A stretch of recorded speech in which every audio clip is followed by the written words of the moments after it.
கிராமம். இங்கு லாசர், மரியா, மார்த்தா என்ற சகோதர சகோதரிகள் வாழ்ந்தார்கள். இவர்கள் இயேசுவின் அன்பை பெற்றவர்கள்.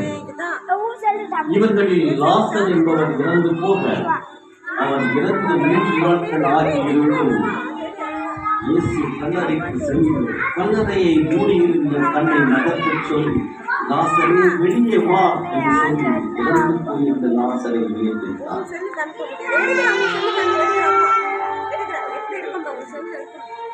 யோர்தான் ஆற்றங்கரையில் அமைந்திருப்பது எரிகோ நகர். எரிகோ நகரின் அருகிலுள்ள கும்ரான் குகைகளில் எஸ்ஸீன் என்ற துறவியர் வாழ்ந்து வந்திருக்கின்றனர். அவர்கள் தங்களின் முக்கிய பணியாக திருநூலை தோல் சுவடிகளில் வடிவம் எடுத்தனர். அவர்கள் எழுதி வைத்த மிக பழமையான விவிலிய தோல் சுவடிகள் கும்ரான் குகைகளில் திரு வடிவம் இங்கு வைக்கப்பட்டிருப்பதை நீங்கள் காணலாம். அடுத்து புனித பூமி பயணத்தின் இறுதி கட்டமாக சாக்கடலுக்கு வந்திருக்கின்றோம். இதன் நீரில் அடர்த்தி மிக அதிகம். அன்பர்களே, இதுவரையில் இயேசு பணி செய்த புனித பூமியை சிறு பயணம் செய்திருக்கிறது. இது ஒரு எளிய அனைத்தையும் இதில் உள்ளடக்க இடமில்லை. இயேசு வாழ்ந்த பகுதிகளை உங்கள் முன் ஓடித்து காட்டுவதே இதன் நோக்கமாகும்.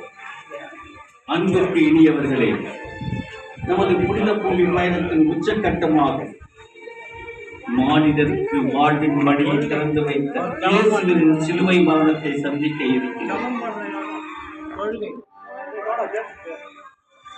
அவரின் மரண நிகழ்வை உருக்கமாக நோக்கும் நமது வாழ்வின் போராட்டங்களை, சோதனைகளை, தேவைகளை சிலுவையில் மறித்த இயேசுவின் பாதத்தில் இப்போது சமர்ப்பிப்போம்.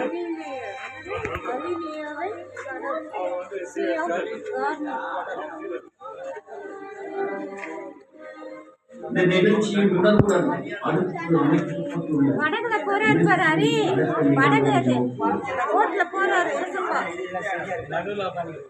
இயேசு சிலுவையில் அறையப்பட்டு இறந்தார்.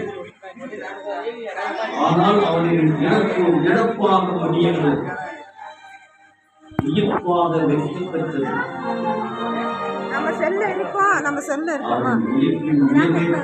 நாம் புனித பூமி பயணத்தின் பயனாக பெற்று செல்ல வேண்டும். இயேசுவின் உயிரின் வெற்றி உங்களை பின்தொடரட்டும்.